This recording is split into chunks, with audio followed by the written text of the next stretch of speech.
এই পর্যায়ে আমরা প্রধান অতিথির বক্তব্য শুনব। প্রধান অতিথি হিসেবে আমাদের এখানে উপস্থিত আছেন বাংলাদেশ জামাত ইসলামীর কেন্দ্রীয় মজলিসে শোরার অন্যতম সদস্য এবং বাংলাদেশ জামাত ইসলামী কুষ্টিয়া জেলা শাখার সম্মানিত আমির অধ্যাপক মাওলানা আবুল হাশেম স্যার। মহতারাম অতিথিকে আমি তার বক্তব্য পেশ করার জন্য অনুরোধ করছি।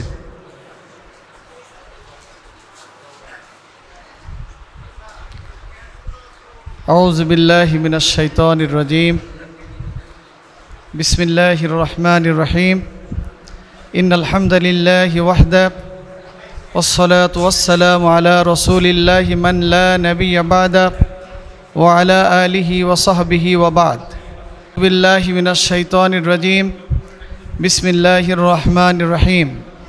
শাহরু রমাদানাল্লাযী উনজিলা ফীহিল কুরআন হুদাল লিন্নাসি ওয়া বায়্যিনাতিম মিনাল হুদা ওয়াল ফুরকান ইলা আখিরিল আয়া। সাদাকাল্লাহুল আযীম।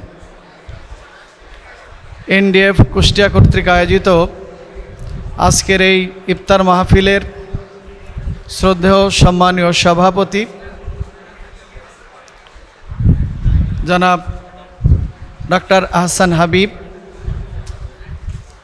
সুপ্রিয় সঞ্চালক ডাক্তার মনিরুজ্জামান মানিক, মঞ্চে উপস্থিত আছেন আজকের সম্মানিত প্রধান আলোচক দেশ বরেণ্য আলেমে দ্বীন, দেশ এবং দেশের বাইরে ইতিমধ্যে যিনি একজন তাফসির কারক হিসেবে পরিচিতি লাভ করেছেন, আমাদের কুষ্টিয়ার গর্ব, আমাদের প্রিয় ভাই মুফতি আমির হামজা। আজকের এই সুন্দর আয়োজনে অনেক বিশেষজ্ঞ ডাক্তারই আমাদের মাঝে উপস্থিত আছেন। বিশেষভাবে আমি স্মরণ করছি এখানে যারা আছেন তার মধ্যে এই মেডিকেল কলেজের সম্মানিত অধ্যক্ষ জনাব অধ্যাপক ডাক্তার মাহবুবুর রহমান খান,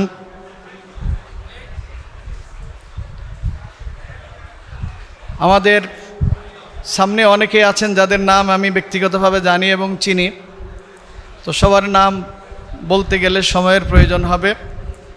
আমি বাম পাশে আমাদের বোনেরা বসা আছেন, তাদের মধ্যে বিশেষভাবে যাকে একটু জানি এবং চিনি ডাক্তার ফারহানা মনসুর ঝুমুর আপা, এনডিএফের মহিলা বিষয়ক সম্পাদক সহ সামনে উপস্থিত সম্মানিত বিশেষজ্ঞ ডাক্তারবৃন্দ, এই কলেজের সুপ্রিয় ছাত্র এবং ছাত্রী ভাই বোনেরা, সম্মানিত আমন্ত্রিত অতিথিবৃন্দ, সুপ্রিয় সাংবাদিক বন্ধুগণ, আসসালামু আলাইকুম ওয়া রাহমাতুল্লাহি ওয়া বারাকাতুহু।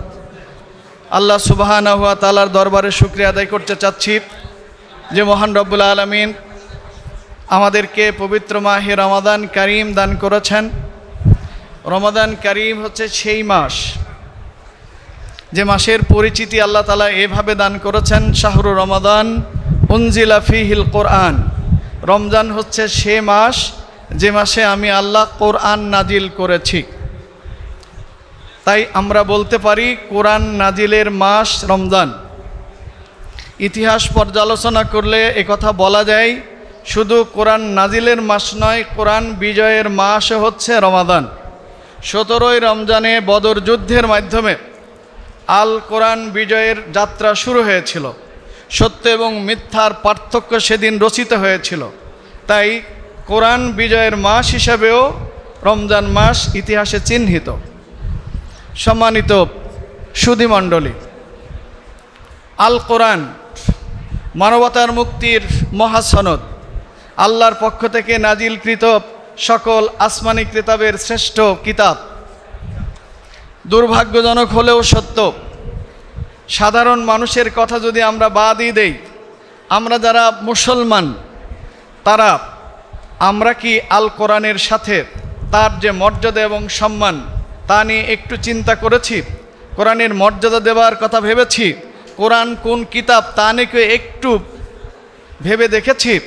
আমার কাছে মনে হয়েছে আমরা জাগতিক জীবনের লেখাপড়ায় অনেক অনেক দূর এগিয়ে গেছি, আলহামদুলিল্লাহ, কোনো সন্দেহ নেই।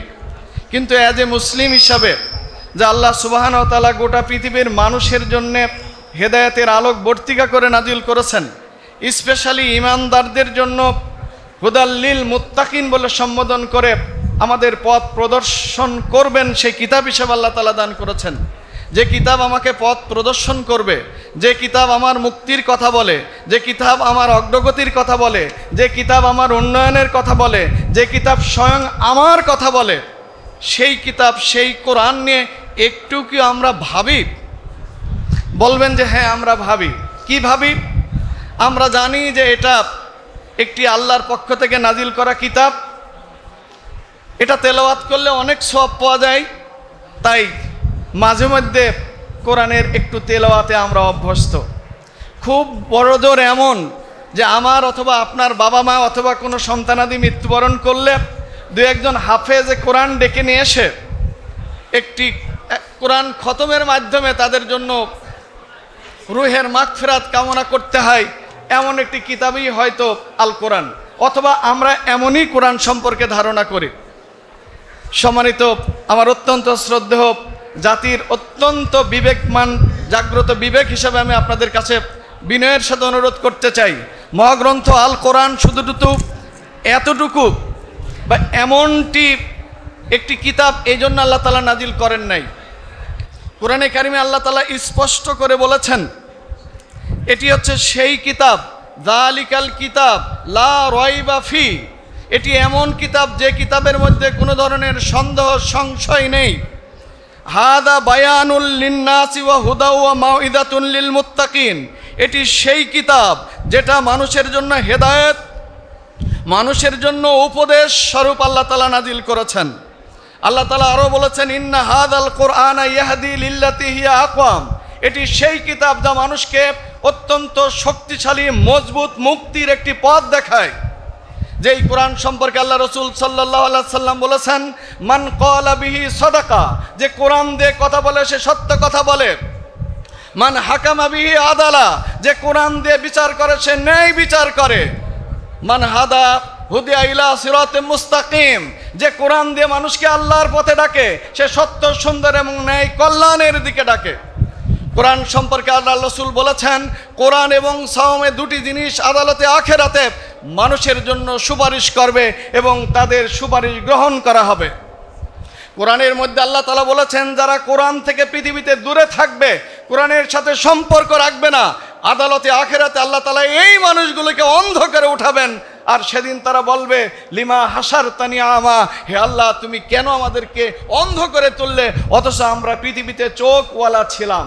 আল্লাহ বলবেন তোমাদের চোখ দিয়েছিলাম, বিবেক দিয়েছিলাম, আমার কোরআনও দিয়েছিলাম, কিন্তু তোমরা এই চোখ দিয়ে আমার কোরআন দেখার সময় হয়নি, বিবেক দিয়ে আমার কোরআনকে অনুধাবন করার সুযোগ হয়নি। তোমরা যেভাবে কোরআনকে ভুলেছিলে আজকে আমিও সেভাবে তোমাদেরকে ভুলে গেলাম। সম্মানিত সুধী মণ্ডলী, এই জন্য আমি বিনয়ের সাথে বলতে চাই আসুন আমরা পড়াশোনা করি। অনেক পড়াশোনা করেছিও, অনেক বিষয়ে আপনারা পড়াশোনা করেছেন, সাথে আপনাদের সিলেবাসে অন্তত আল্লাহর কোরআনকে একটু সংযুক্ত করুন। আসুন না আমার জীবনের জন্যে, আমার দেশ জাতির জন্যে, মানবতার কল্যাণের জন্যে, পরকালীন মুক্তির জন্যে আল্লাহর কোরআনকে একটু বোঝার চেষ্টা করি। আল্লাহ রব্বুল আলামিন যেন রমজান মাসে নাজিলকৃত এই কোরআনকে আমরা যথাযথ সম্মান এবং মর্যাদা দিতে পারি, সেই তৌফিক আল্লাহ তাআলা আমাদেরকে দান করুন। আমিন। ওমা তৌফিক ইল্লা বিল্লাহ। আসসালামু আলাইকুম ওয়া রাহমাতুল্লাহি ওয়া বারাকাতুহু। এ পর্যায়ে ন্যাশনাল ডক্টরস ফোরামের সম্মানিত সভাপতি আপনাদের সবাইকে স্বাগত জানাতে এবং শুভেচ্ছা বক্তব্য নিয়ে আসছেন কুষ্টিয়া জেলা শাখার সম্মানিত সভাপতি ন্যাশনাল ডক্টরস ফোরামের doctor Mohammad Ahsan Habib sir. Doctor Mohammad Ahsan Habib স্যারকে তার শুভেচ্ছা বক্তব্যের জন্য অনুরোধ করছি। আউযু বিল্লাহি মিনাশ শাইতানির রাজীম, বিসমিল্লাহির রহমানির রহিম। ইন্না হামদালিল্লাহ, আসসালাতু আসসালামু আলা রাসূলিল কারীম ওয়া আলা আলিহি ওয়া সাহবিহি আজমাইন। National doctors forum NDF Kushtia শাখা কর্তৃক আয়োজিত আজকের এই ইফতার মাহফিলে সম্মানিত প্রধান অতিথি বাংলাদেশ জামাত ইসলামী কুষ্টিয়া জেলা শাখার আমির অধ্যাপক আবুল হাশেম, আমাদের প্রধান আলোচক হিসাবে উপস্থিত আছেন অত্যন্ত পরিচিত মুখ, আন্তর্জাতিক খ্যাতিসম্পন্ন মুফাসসিরে কোরআন মুফতি আমির হামজা,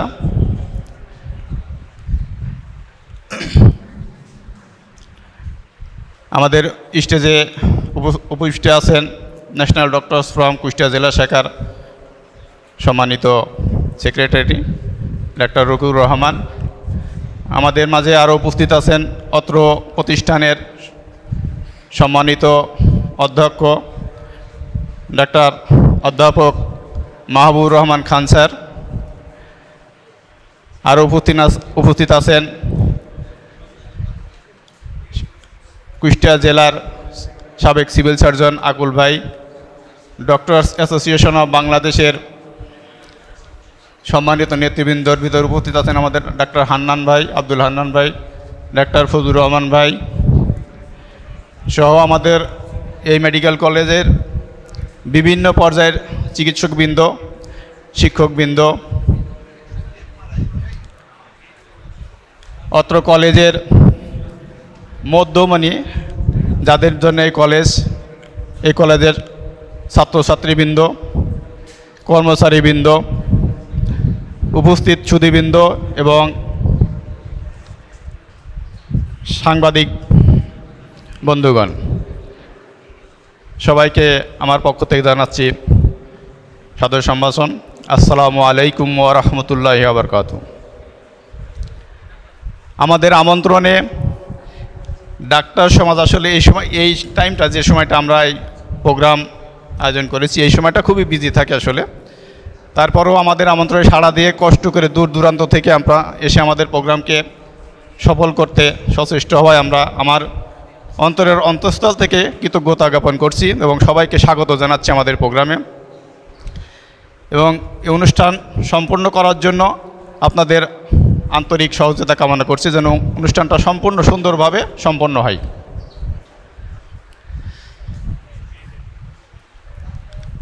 আমি শুরুতেই স্মরণ করছি এই বাংলাদেশের বিভিন্ন আন্দোলন 52 থেকে শুরু করে 71, 90-এর গণঅভ্যুত্থান, সর্বশেষ 24 জুলাই অর্থাৎ 36 জুলাই ছাত্র জনতার বিপ্লব। এই বিপ্লবে এই বাংলাদেশের জন্য যারা যে পর্যায়ে অবদান রাখছে তাদের সবাইকে স্মরণ করছি।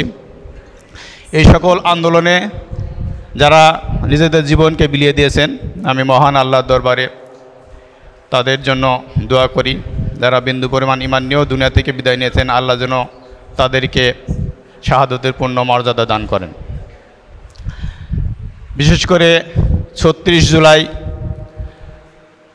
যে সকল ছাত্র জনতা আহত হয়ে এখনও হাসপাতালের বিছানায় বা বাড়িতে কাতরাচ্ছেন, আল্লাহর কাছে দোয়া করি অনতি বিলম্বে আল্লাহ যেন তাদেরকে সুস্থ করে দেন এবং স্বাভাবিক কার্যক্রমে ফিরে আসার সুযোগ করে দেন। আমি আসলে বেশি বক্তব্য দেব না।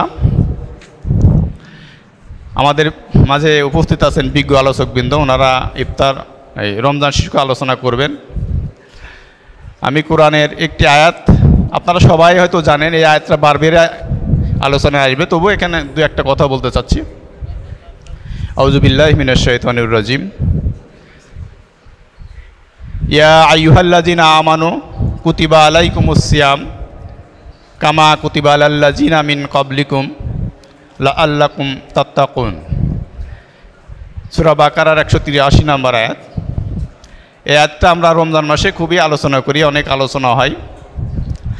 আমার কাছে মনে হয়েছে যে এই আয়াত নাজিলের যে উদ্দেশ্য সেটা নিয়ে আমাদের একটু চিন্তা ভাবনা করা দরকার। আসলে এখানে আল্লাহ ডাকছেন ঈমানদারদেরকে, তার মানে রোজাটা ঈমানদারদের জন্য ফরজ। ইয়া আইয়ুহাল্লাযিনা আমানু, সকল মানুষকে বলেন, নাস বলে নাই। দ্বিতীয় কথা হচ্ছে কুতিবা, আমরা বলছি যে ফরজ করা হয়েছে, কিন্তু কুতিবা শব্দের অর্থ আসলে লিখিতভাবে ফরজ করা, মানে লিখিত সংবিধান। আর এই আয়াত নাজিলের যে মানে আসল যে উদ্দেশ্য লাআল্লাকুম তাত্তাকুন, মানে আমাদের মূল উদ্দেশ্য হবে তাকওয়া অর্জন করা। আমাদের এখন মূল এটা যে আমরা তাকওয়া কতটুকু অর্জন করতে পারলাম, এটাই আমাদের নিয়ে চিন্তা করতে হবে। আমি আশা করছি যে এই বিষয় নিয়ে খুব ভালো আলোচনা হবে এবং উপভোগ্য হবে, এই আশা রেখে সবার সহযোগিতা কামনা করে এবং সবাইকে আবারও ধন্যবাদ জানিয়ে আমার বক্তব্য এখানে শেষ করছি। আসসালামু আলাইকুম ওয়া রাহমাতুল্লাহি ওয়া বারাকাতুহু।